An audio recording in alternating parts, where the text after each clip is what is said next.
రైతులందరికీ నమస్కారం అండి. ఈ రోజున ఫిబ్రవరి 18 తారీఖు 2026. ఇది వచ్చేసి పులిపాడు గ్రామం, గురజాల మండలం, పల్నాడు జిల్లా.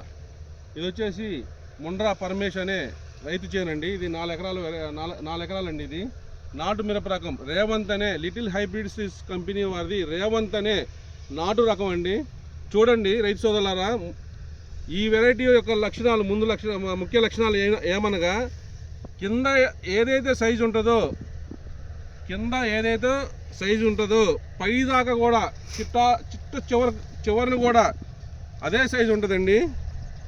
కలర్ చాలా బాగుంటుంది. ఎండినాక చాలా కలర్ ఉంటుందండి. పట్టి వస్తుందండి. పట్టి రావడం వల్ల మార్కెట్లో డీలక్స్ కలర్ ఉంటుందండి. చూడండి పండుకాయ మీరు చూడగలరు. ఎంత ఎర్రగా ఉందో చూడండి, ఎంత క్వాలిటీ ఉందో చూడండి.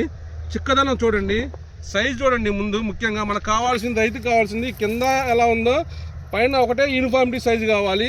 అలా సైజు ఉండటం వల్ల మార్కెట్లో మంచి రేటు పడుతుందండి. గుత్తులు చూడండి. చెట్టు వచ్చేసి 5 నుంచి 5.5 అడుగులు పెరిగిందండి. మీరు గమనించగలరు. కింద ఇది చూడండి, ఇదంతా చివరి కాపు కూడా చూడండి ఎంత చిక్కదనం ఉంది, ఎంత సైజు ఉందో చూడండి. లిటిల్ హైబ్రిడ్ సీడ్స్ అది రేవంత్ అనే వెరైటీ అండి. మాది వచ్చేసి Gurajala Padmaja seeds, bus stand పక్కన. ఒక్కసారి చూడండి వెరైటీ మొత్తం, చేను మొత్తం చూడండి. మీరు చూడండి, ఏ కొమ్మ పట్టుకున్నా చూడండి, ఇది ఏ కొమ్మ పట్టుకున్నా చిక్కదనం, బాగా చిక్కదనం.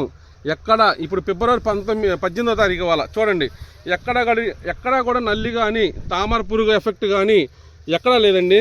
చూడండి ఇదిగో ఎంత చిక్కదనం ఉందో చూడండి. ఎక్కడా కూడా చూడండి నల్లి లేదు, తామర పురుగు ఎఫెక్ట్ లేదు.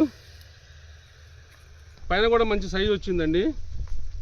రేవంత్ లిటిల్ హైబ్రిడ్ సీడ్స్ వాళ్ళది రేవంత్ అనే నాటు మిరప రకం. ఇది 4 ఎకరాల చేనండి. ఇది పులిపాడు గ్రామం.